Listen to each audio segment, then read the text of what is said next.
오늘 말씀 예레미야 13장 1절에서 11절까지의 말씀을 저와 여러분이 함께 교독하도록 하겠습니다. 제가 먼저 1절을 읽도록 하겠습니다. 이것은 하나님의 말씀입니다. 주님께서 나에게 이렇게 말씀하셨다. 너는 가서 배로 만든 띠를 사서 너의 허리에 띠고 물에 적시는 일이 없도록 하여라.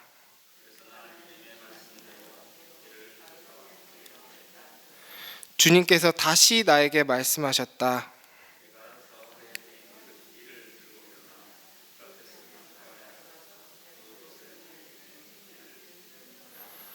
그래서 나는 주님께서 명하신 대로 가서 유프라테스 강 가까에 그것을 숨겨두었다.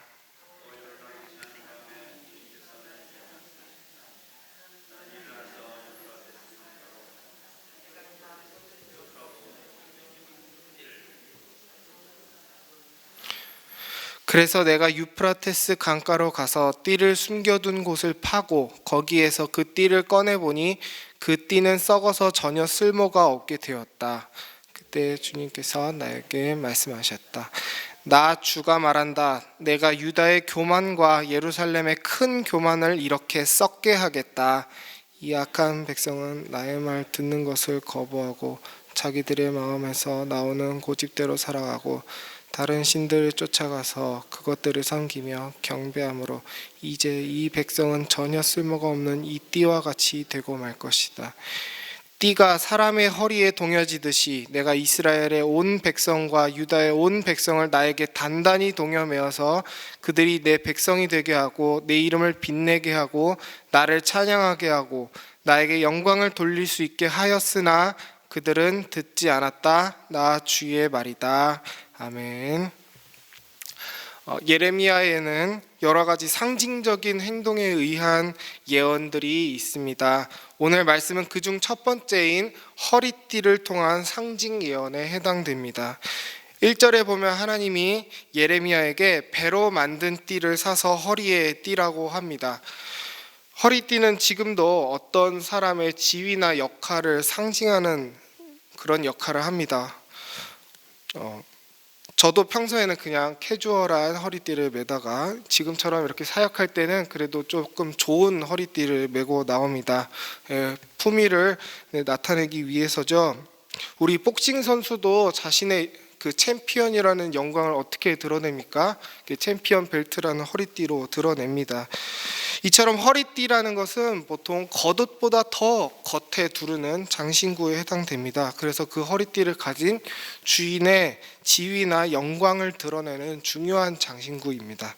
11절을 봐도 하나님께서 이 허리띠를 자신의 이름을, 자신의 영광을 빛나게 하기 위해서 맸다고 하십니다. 그럼 하나님이 매시는 허리띠는 가장 좋은 것이어야 하지 않겠습니까? 근데 하나님께서는 이스라엘을 허리띠로 삼으셨다라고 말씀하십니다. 여러분, 어떻게 이스라엘이 가장 좋은 허리띠일 수 있을까요? 이스라엘은 광야에서 양이나 칠 줄 아는 그런 하찮은 유목민족에 불과했습니다. 그리고 노예 출신이었죠. 하나님한테 어울리는 허리띠는 차라리 세련된 이집트나 아니면 강력한 바벨론이 더 잘 어울릴 것입니다. 이를테면 최고급 소가죽이나 아니면은 악어 가죽 같은 멋진 허리띠가 차라리 하나님의 영광에 더 걸맞는 것이겠죠. 하지만 하나님은 배로 만든 허리띠인 이스라엘을 사랑하시고 자랑스럽게 여기셨습니다. 저는 이 하나님이 고르신 허리띠가 가죽이 아니라는 것이 중요하다고 생각합니다. 가죽은 죽은 동물의 껍질을 벗겨서 만든 것이죠. 율법에는 죽은 동물을 만지는 것 자체를 부정하게 여깁니다. 그래서 예부터 가죽을 가공하는 사람은 하찮게 여기는 그런 풍습이 있었습니다. 왜냐하면 가죽이란 소재는 죽음을 내포하고 있는 그런 소재이기 때문입니다. 하나님은 생명의 하나님이기 때문에 죽음의 상징들이 가까이 있는 것을 미워하셨습니다.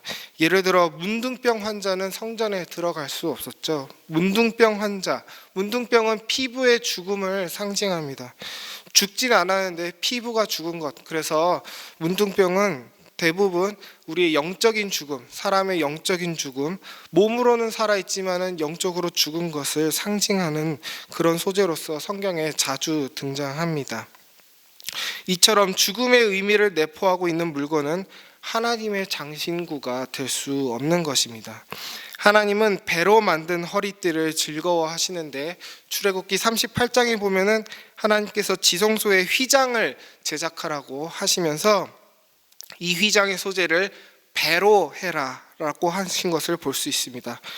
휘장은 생명의 하나님이 계신 지성소와 가장 가까이 있는 소재인 것입니다. 이런 여러 가지 요소들을 볼 때 하나님은 이스라엘이 귀중한 이유는 다른 것에 있는 것이 아니라 그들이 소유한 생명의 하나님에 대한 믿음으로 인해 그들이 죽음이 아닌 생명의 능력으로 가득했음을 드러내기 때문에 하나님은 이스라엘을 사랑하신 거라는 것을 오늘 알 수 있습니다.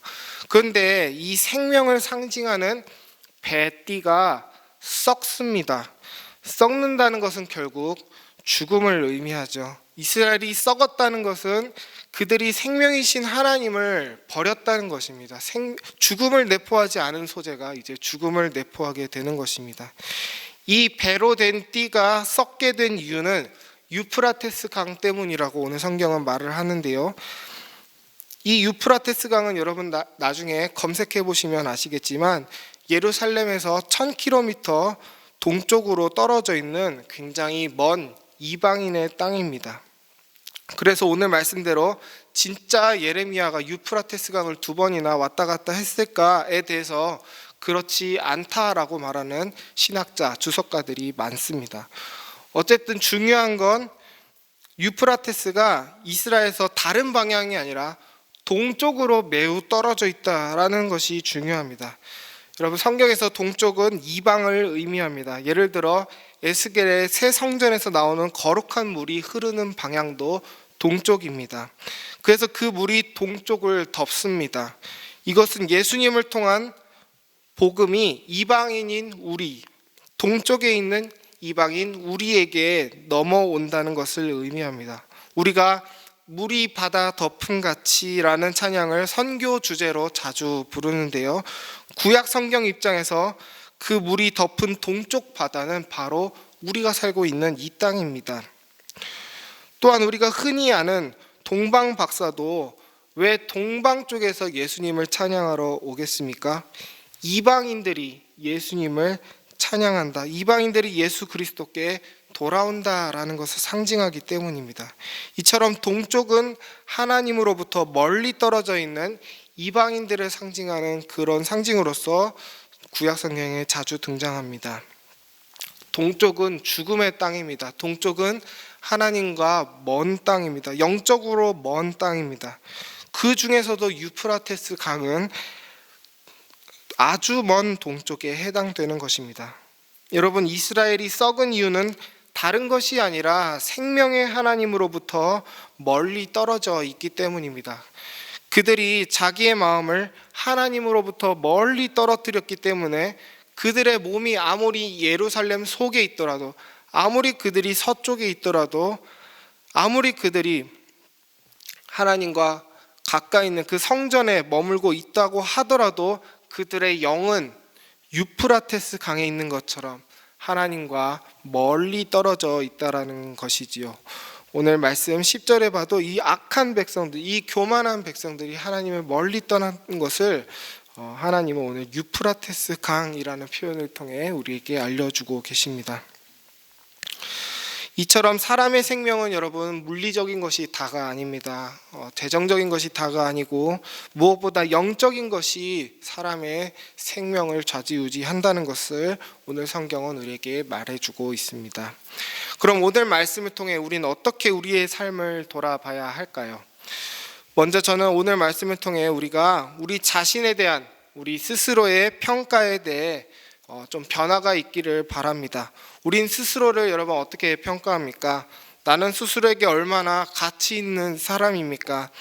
내가 다른 사람보다 못나고 내가 다른 사람보다 잘났는지 판단하면서 우리는 절망하기도 하고 교만해지기도 합니다. 하지만 오늘 하나님께서 보잘것없는 배로 만든 띠인 이스라엘을 가치 있게 여기시고 허리에 두르셔서 자랑스럽게 여기셨다는 것을 우리는 기억합시다. 우리의 가치는 돈이나 건강이나 개인적인 능력으로 매겨지는 것이 아닙니다. 하나님을 가까이에 두고 그분의 생명을 소유한 사람이 가치 있는 사람입니다. 세상 모든 것을 가져도 하나님을 가지지 못하면 그 사람은 아무것도 가지지 못한 사람입니다. 반대로 세상에 자랑할 만한 것이 아무것도 없는 사람일지라도 하나님을 가진 사람은 세상 모든 것을 가진 사람입니다. 세상의 가치대로 나를 평가해서 절망하거나 교만에 빠진 분들이 계시다면 오늘 말씀을 생각하며 회개합시다. 아무리 좋은 허리띠라도 썩어버리면 아무 소용이 없습니다. 아무리 검소한 허리띠라도 썩지 않으면 하나님이 쓰십니다. 난 얼마나 하나님을 가까이에 두고 있는지, 나는 내 삶 속에서 생명의 하나님을 어떻게 드러내고 있는지 돌아보는 우리가 되었으면 좋겠습니다. 또한 오늘 말씀을 통해 우린 잘못된 권위의식과 잘못된 선민사상에 대해서 다시 생각해 보았으면 좋겠습니다.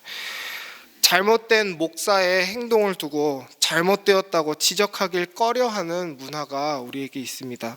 하나님이 세우신 분을 우리가 어떻게 뭐라고 할 수 있는가 라면서 생각하시는 분들이 계십니다. 물론 교역자를 중히 여기고 직분자를 존경하는 것은 너무나 좋은 일입니다만 우리는 부르심 그 자체보다는 그 부르심의 목적에 대해 중요하게 생각해 보아야 합니다. 오늘 나온 배로 만든 띠는 무엇보다 사람들에게 하나님의 생명을 드러내야 했습니다만 결국 썩고 나니 하나님께서 어떻게 하셨습니까? 버리셨습니다.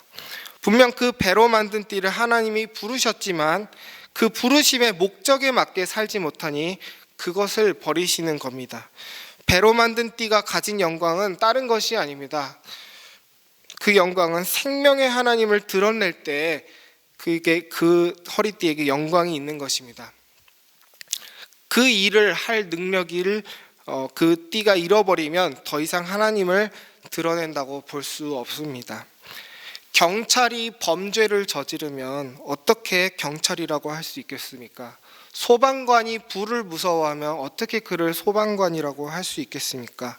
마찬가지로 그리스도인들에게 생명이 없으면, 그리스도인들에게 영적인 죽음이 보이면 그리스도인이라고 부를 수 없습니다. 직분도 마찬가지입니다. 믿음으로 교회를 지켜야 하는 목사가 교회를 타락시키면 그것을 목사라 보기 어렵습니다. 그런 죽음이 우리 가운데 있으면 우린 잘못을 지적해야 하고 바로 잡아야 합니다. 개혁해야 합니다. 우린 성경을 최고의 권위로 삼기 때문에 성경 이외에 어떤 권위도 허락하지 않습니다. 교회는 목사의 것이 아니라 성경을 통해 다스리시는 그리스도의 것입니다. 목사는 성경에 복종하며 그것에 맞게 교회를 지킬 때에야 목사인 것입니다. 그런 의미로 500년 전 종교개혁가들은 담대하게 교황의 세력과 맞서 싸웠습니다. 내일은 종교개혁 기념일이라 우리 초등부도 지난 주일에 종교개혁 기념일을 홍보하는 활동을 했는데요.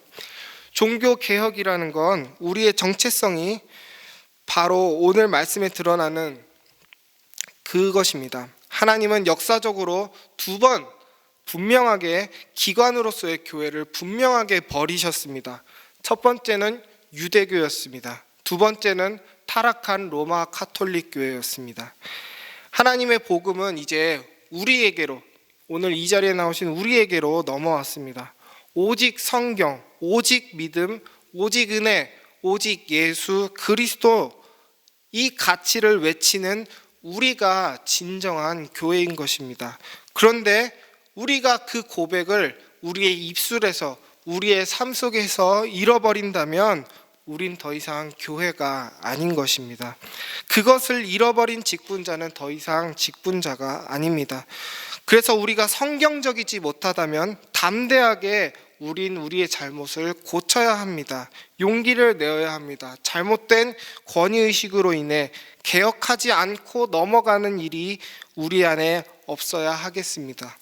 부르심 자체에 심취하면 안 됩니다. 우리 교회가 지금 순교의 정신으로 남에게 베풀지 못한다면 순교자를 배출했던 과거는 쓸모 없어집니다. 오직 부르심의 목적에 맞게 사는 거룩한 성도님들이 되시기를 소망합니다. 오늘 말씀을 생각하며 기도하실 때에는 하나님, 제가 하나님을 가까이 하고 있습니까? 하나님과 멀어진 내 삶을 내가 혹시 대수롭지 않게 여기고 있었다면 저를 용서해 주시고 하나님께 가까이 가게 하여 주시옵소서라고 기도합시다. 기도를 통해 나의 허물어진 경건 생활을 다시 잡도록 다짐합시다. 우리 마음이 유프라테스 강가에서 썩지 않게 해주시고 생명의 하나님 곁에 가까이 있게 해달라고 간절히 기도합시다. 또한 매주 금요일은 목장 모임을 위해 기도하는 날입니다. 혹시 우리 목원 중에 생명의 하나님으로부터 멀어진 목원은 없는지 돌아보았으면 좋겠습니다. 다시 그들이 생명의 하나님과 가까워질 수 있게 해달라고 우리 목원의 연약함을 위해 함께 기도하는 성도님들이 되셨으면 좋겠습니다. 그리고 마지막으로 교회를 위해 계속해서 기도해 주시기 바랍니다.